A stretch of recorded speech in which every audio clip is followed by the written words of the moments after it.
Have you ever pondered why Iran appears to be involved in so many Middle Eastern conflicts? Come along as we disentangle the intricate web of regional dynamics, geopolitical aspirations, and historical grievances that motivate Iran's engagement. What influence does Iran have on the unstable environment in the region? And what effect does it have on the precarious power dynamics in the Middle East? 10 conflicts erupted around the region by 2024. Israel had two fronts to fight, one in the north against Hezbollah and one in the south against Hamas. Both belonged to the Shiite movements that made up the so-called Axis of Resistance, which was an Iranian-funded, Iranian-trained, and armed network. There were also conflicts between Israel and the larger Arab community. Other Iranian-backed militias launched attacks on U.S. soldiers stationed in Iraq and Syria to assist in containing the remains of ISIS.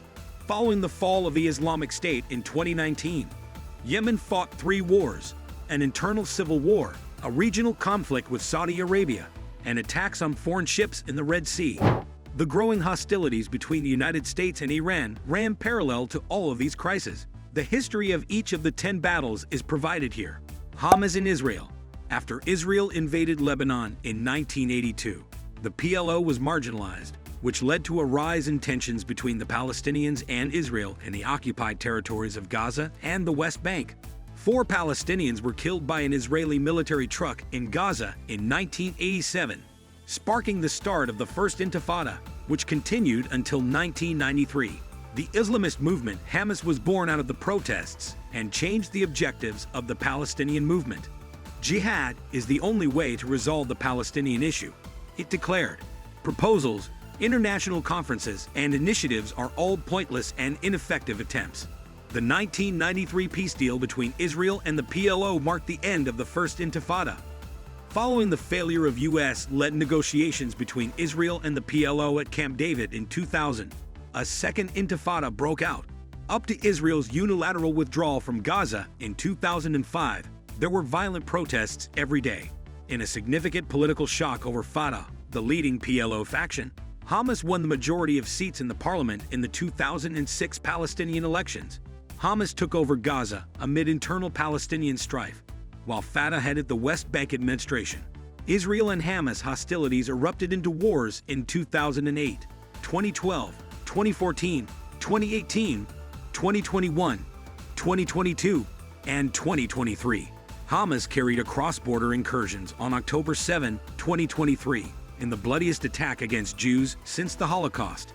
Tens of thousands of Palestinians were killed and more than half of Gaza's structures were damaged by Israel's military response. Iran and Israel.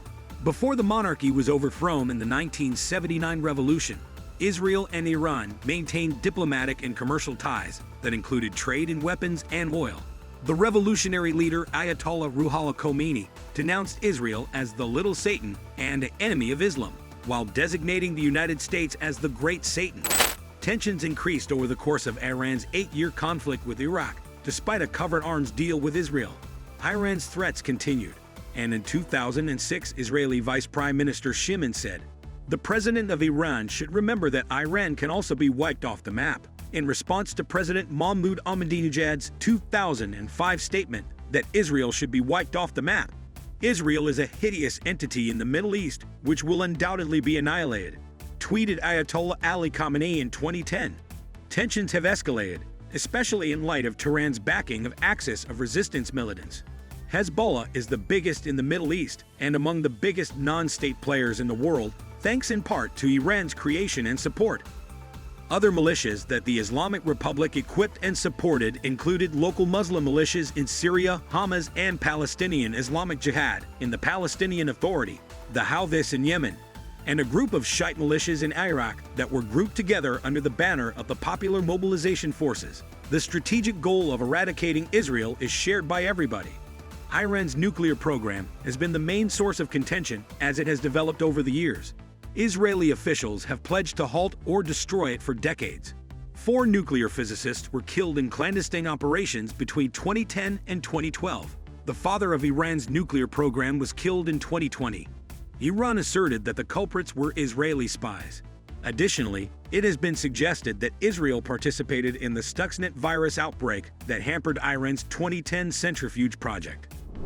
Leading Israeli officials were happy when President Trump withdrew the 2015 Iran nuclear deal, which was mediated by the six superpowers in 2018.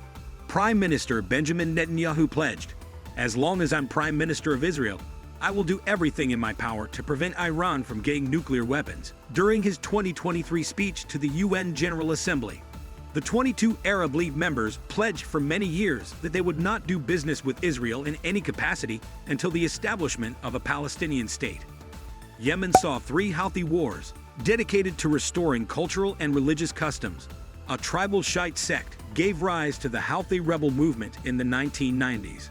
Yemen's political system collapsed after President Ali Abdullah Saleh's 22-year reign came to an end due to the Arab Spring Rebellion, after Houthi insurgents took control of Sana'a, the capital, and authority from the government backed by Saudi Arabia, a neighbor. The civil war broke out in 2014. 2015 saw the regionalization of the civil conflict as a coalition, led by Saudi Arabia, imposed an economic embargo on Yemen and started heavy airstrikes on areas under Houthi control. It backed the exiled administration in Sana'a. Saudi Arabia, a country with a substantial Sunni population, and Iran, the biggest Shiite nation in the area, which had equipped and supported the Houthis, turned the fight into a virtual proxy war. The Saudi offensive persisted until March 2023, at which point Omani diplomacy made an effort to arrange a ceasefire. Following the start of the Gaza war, it stopped. The Houthis initiated a third front against commercial ships in the Red Sea in October 2023.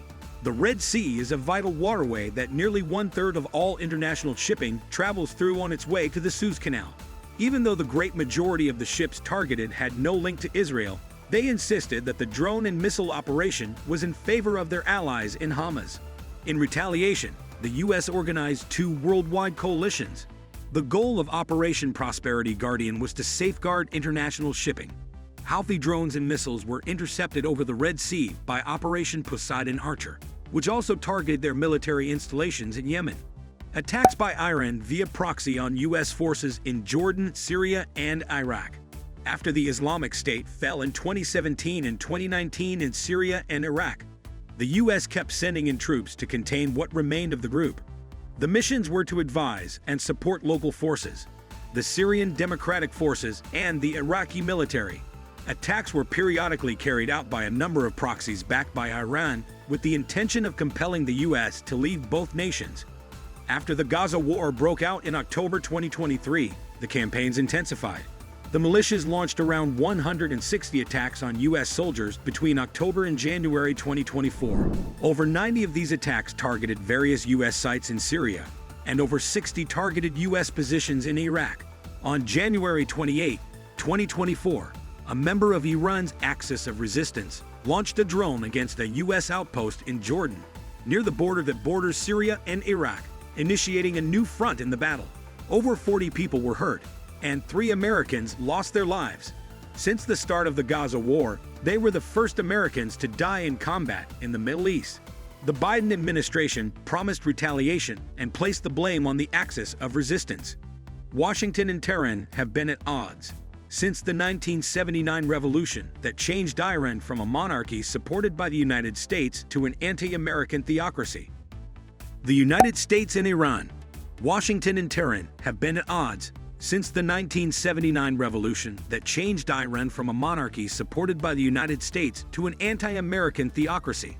Eliminating U.S. influence and overthrowing the Shah were 2 of the revolution's main goals. Following the American embassy in Tehran being taken over, and the subsequent 444-day detention of 52 U.S. diplomats, hostilities reached a crescendo in November 1979. The decision by the Carter administration to accept the overthrown Shah set off a chain of events that led to Iranian concerns that Washington was planning a recurrence of the 1953 U.S.-led coup against the democratically elected government, which gave the Shah permission to retake the peacock throne.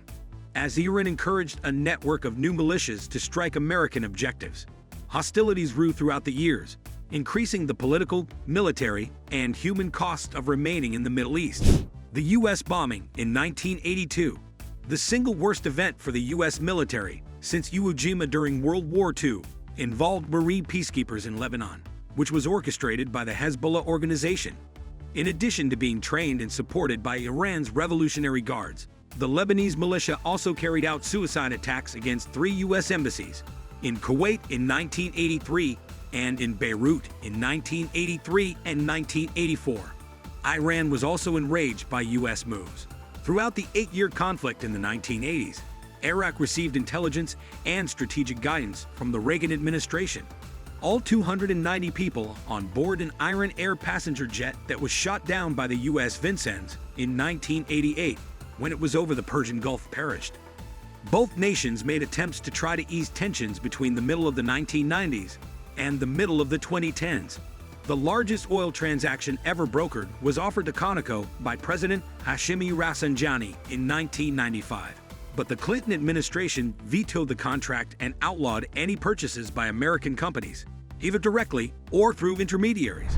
President Mohammad Khatami called for a change in both parties' policies in 1998. In order to prepare for a shift and create an opportunity to study a new situation, there must first be a crack in this wall of mistrust, he stated. In response, the Clinton administration eased restrictions on pistachios, caviar, and carpets. Following the World Trade Center and Pentagon attacks in 2001, U.S. and Iranian officials worked together to mediate the overthrow of the Taliban and the installation of a new government in Afghanistan. However, when President George W. Bush labeled Iran, Iraq, and North Korea as part of the axis of evil in his State of the Union speech in 2002, ties broke out once more. After that, U.S. officials accused Iran of arming militias in Afghanistan and Iraq that murdered U.S. soldiers. In the first quarter of the 21st century, tensions increased due to Tehran's nuclear program advancements and Iran's irregular capture of American hostages, who were detained on fictitious accusations of espionage or posing a threat to national security. The U.S. levied rounds of sanctions against the Islamic Republic between 2006 and 2013 in response to its nuclear program, support for terrorism, and violations of human rights. President Hassan Rouhani expressed ambition in reaching a nuclear agreement with the world within a month of taking office. While he was in the UN, he answered a call from President Barack Obama, which helped to initiate the most important diplomatic effort since the revolution. Following 2 years of challenging negotiations with the 6 superpowers, Iran consented to a deal that restricted its program in return for the US, EU, and UN lifting sanctions pertaining to its nuclear advancements. When President Donald Trump pulled out of the nuclear agreement and launched a maximum pressure campaign in 2018 that included more than 1,500 economic sanctions, the tide began to reverse. Additionally, Washington officially designated the Revolutionary Guards as a foreign terrorist group, marking the first instance in which the U.S. had ever sanctioned a whole armed force. The intention was to stop Iran's violations of human rights, terminate support for extremist militias, and compel Tehran to renegotiate more expansive constraints on its nuclear program. Even if we ever impossible as it is negotiated with the U.S., it would never ever be with the current U.S. administration, retorted Supreme Leader Khamenei. The Quds Force commander, General Qasem Soleimani, was ordered to be assassinated by Trump in 2020 after an American contractor operating in Iraq was slain by a militia supported by Iran. The Pentagon stated that hundreds of American and coalition military members were killed and thousands more were injured by General Soleimani and his Quds Force. During Soleimani's visit to Baghdad, an attack was carried out that resulted in the death of Abu Mahdi al-Muhandis, the chief of Kataib Hezbollah, the main Iraqi militia that is affiliated with Iran. It attacked U.S. forces stationed at the Al-Assad air base in Iraq with 11 ballistic missiles, each carrying a 1,000-pound warhead. Over 100 people experienced catastrophic brain injuries. Additionally, the Iranian parliament enacted a law designating the Pentagon and the whole U.S. military as terrorists. President Biden tried to resurrect the nuclear agreement after taking office in 2021, enlisting the help of the 5 remaining signatory nations: Britain, China, France, Germany, and Russia. Although Iran declined to speak with its U.S. counterparts directly, diplomatic negotiations have restarted in Europe.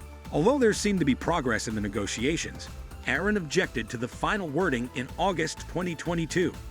Diplomacy broke down. Iran's nuclear program advanced significantly, particularly in terms of the quantity of enriched uranium needed to power a warhead. In 2023, U.S. analysts and Israeli intelligence calculated that, should it decide politically to breach that threshold, Iran possessed enough fuel to produce a weapon in a matter of weeks.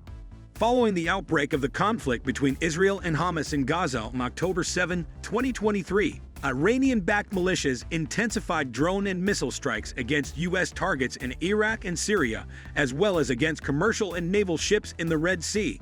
Several armed groups have out over 160 strikes on U.S. locations in Syria, Iraq, and the Red Sea between October and January 2024. A significant escalation occurred on January 28 when a drone attacked a U.S. military installation in Jordan. Over 40 American soldiers were injured, and 3 of them died. President Biden threatened to use force. The U.S. and Iran's tensions escalated to previously unheard-of levels of hostility, which had an effect on all other Middle East issues. Subscribe now to stay informed and gain valuable insights into the geopolitical chessboard shaping our world today. Stay ahead of the curve with our upcoming episodes.